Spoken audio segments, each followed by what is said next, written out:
Philosophical questions about human nature and the human condition. Today's question: why are humans so susceptible to magical thinking?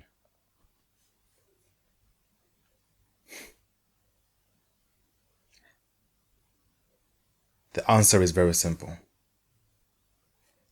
Inside each of us, there is a God-shaped void in our hearts that only God can fill. And the reason why we are so susceptible to magical thinking is because that void exists for you to find God, and only God can fill that void. But because most of us have this feeling like we're missing something, we try and find things that will fill that void. Some people go on journeys to find God. Some people just go to look for anything that will fit that void. And oftentimes the idea of something greater than themselves that's out there is mistaken for magical thinking. That doesn't make sense. What I'm trying to say is this. When a person starts to search for God and they're not searching for him, so let's say they're just going out there saying, you know what, I'm looking for something, I don't believe in God, but there is something out there, and they start searching for it. Oftentimes they can use what they know. And what do people know? People know their senses. People believe what they see. With God, you need faith. Of course, there are miracles, but it's a faith-based journey. I can't say religion because being a Christian is a walk of life.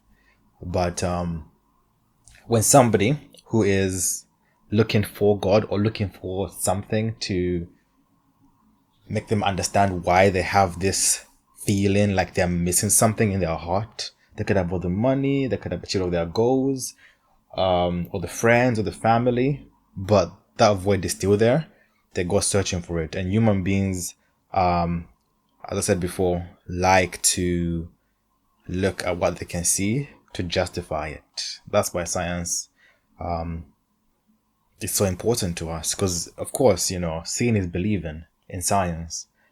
So we normally use science to justify magical thinking. So people that do magic, or people that have all these theories about magic or do sorcery and all the witchcraft stuff, when somebody sees that, the reaction is to believe, because for them it's like, I get it now. Like, I've seen you do something that defies logic, so yes, that's it.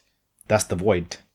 I believe in that. And this is very common in the Bible times. A lot of the people who you think were strong in the Bible had this mindset. I'm not going to preach to you, but there are kings who would say, yes, I believe in God and this and that. But once somebody came and did a magic trick, they're like, oh, forget about God. That's my God, because I've seen this happen today. So it's a very common thing in our hearts as human beings to look at other magical thinking and maybe even see the results of that, and then say, you know what, this God thing is just like, or in the head per se, whereas this, I can see the magic right now, right there. Or I can see how in the past they did this and they did that. And that is where a lot of idol worship comes from, a lot of certain kinds of bad worship comes from. And even today in our culture, we idolize the idea of magic and magical thinking. And even people who are atheists, even though they don't believe anything spiritual, they still have that little, excitement, that void in their heart saying, ooh, what if, ooh. And that's why we have a God-shaped void in our hearts. And when we see something that defies logic and it's magic, human beings without food knowledge sometimes, it's not their fault sometimes, just go towards that naturally and say, you know what, this can answer my question. But the sad truth is it doesn't. That void is never filled up. You need God in your life. That's my thoughts on it. What do you think? Comment down below. Thank you for watching.